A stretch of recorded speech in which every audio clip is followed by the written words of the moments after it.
Hello viewers, আমরা আসছি একটা প্যান্ট রিপেয়ারিং কাজ করার জন্য। আসলে প্যান্টটি লং টার্মের প্রবলেম, তো আসলে গন্ধ উঠতেছে। তো পুরো কাজ করব, আমাদের সঙ্গে থাকবেন। এই দেখুন, এই যে লং টার্মের প্রবলেম, আসলে যে পরিমাণে যে লেভেলে পানি থাকার কথা সেই লেভেলে পানি নেই, এই জন্যে গন্ধটা উঠতেছে। এখন আমরা এই প্যান্টটি তুলে সাইফনটা চেঞ্জ করে আবার নতুন করে আবার প্যান্ট ফিটিং করব।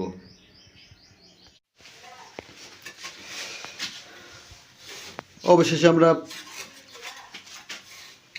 লো কমোডটি তুলে ফেললাম। তো চেষ্টা করলাম পুরোটা তোলার জন্য। তো লো কমোডটি পুরোটা কেউ আপনারা রাজমিস্ত্রি দিয়ে এই স্যানিটারি লাইনের প্যানের কাজ করবেন না ভাই। এই দেখুন কত বড় একটা ক্ষতি, এটা আসলে দেখুন মতো না। হ্যাঁ, এই যে লং টাপের যে পাইপটা আছে, পাইপটা ওইদিকে ডাউন করার কারণে এদিকে মাথা জেগে গেছে, হাই হয়ে গেছে, যার কারণে পানিটা সম্পূর্ণ চলে যায়। এই জন্যে গ্যাপটা বের হয়ে গেছে, ওই গ্যাপটা দিয়েই গ্যাস উঠতেছে। এইভাবে তো আমরা সব ক্লিয়ার করে নিলাম। তো আমরা পুরনো ওল্ড মডেল লং টাপ লাগানো ব্যবহার করছে। তো ওইটা পুরনো মডেলের ওল্ড মডেলের লং টাপটা খুলে ফেলে আমরা নিউ মডেলের লং টাপ ব্যবহার করব। তো আমরা আগে গোড়াটা ক্লিয়ার করে নেব।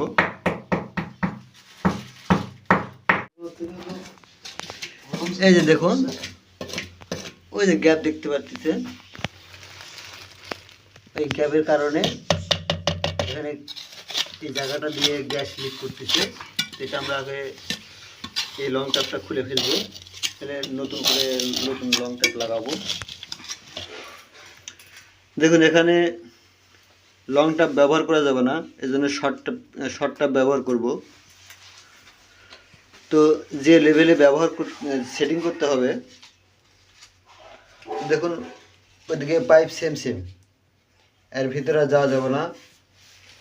আমরা 4 ইঞ্চি সকেট নিয়ে আসছি, এই 4 ইঞ্চি সকেট ওখানে ভিড়লে আবার ওভার হয়ে যাবে। তো আমরা বিকল্প পদ্ধতিতে কাজ করব, সেটা হচ্ছে এই যে বুশ বানিয়ে 4 ইঞ্চি পাইপ মাঝখান দিয়ে কেটে নিয়েছি মাপ করে।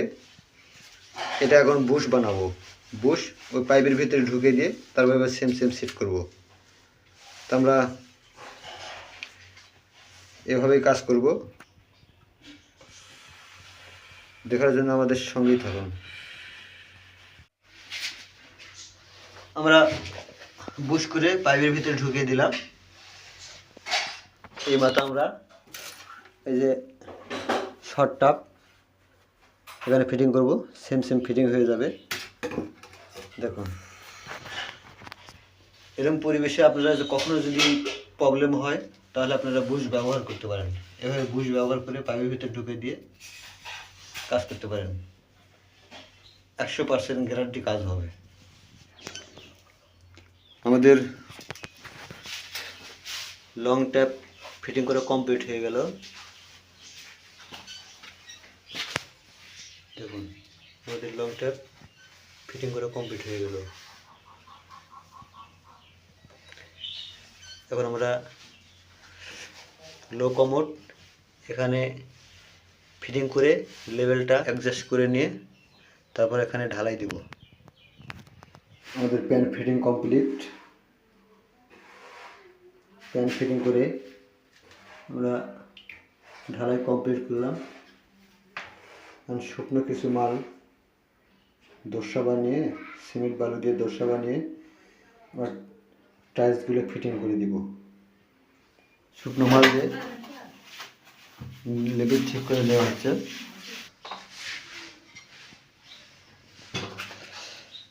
আমাদের পেন ঢালাই শেষ হওয়ার পরে আমরা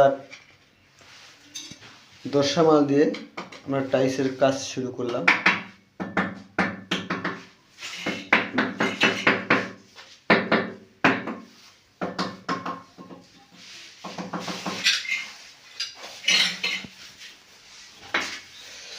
ভিডিওটি যদি ভালো লাগে তাহলে অবশ্যই লাইক, শেয়ার, কমেন্ট করবেন এবং সাবস্ক্রাইব করতে ভুলবেন না।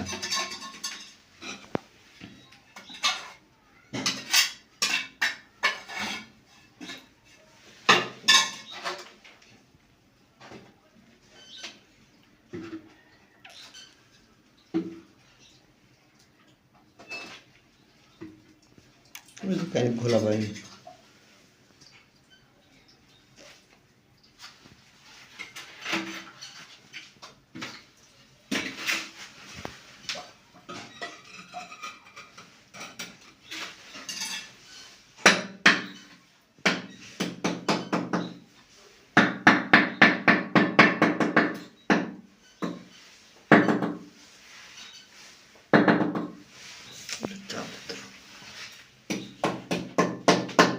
গাছ গাছ বেশি না, হালকা তাহলে ওদিকে আবার বেড়ে যাবে।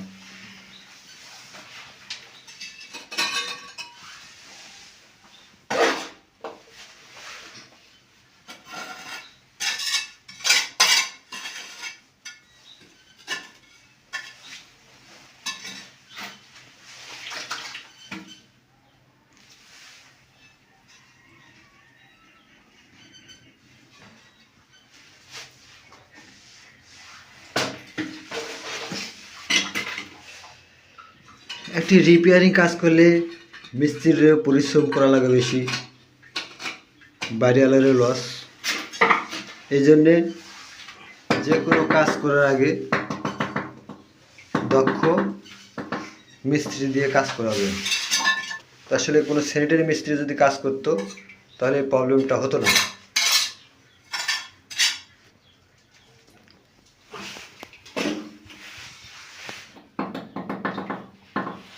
ওকে,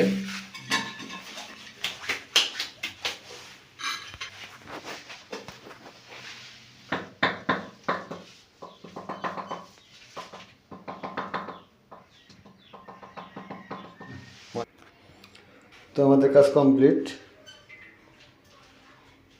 সবাইকে ধন্যবাদ ভিডিওটি দেখার জন্য। পরবর্তী ভিডিও দেখার জন্য আমন্ত্রণ রইল।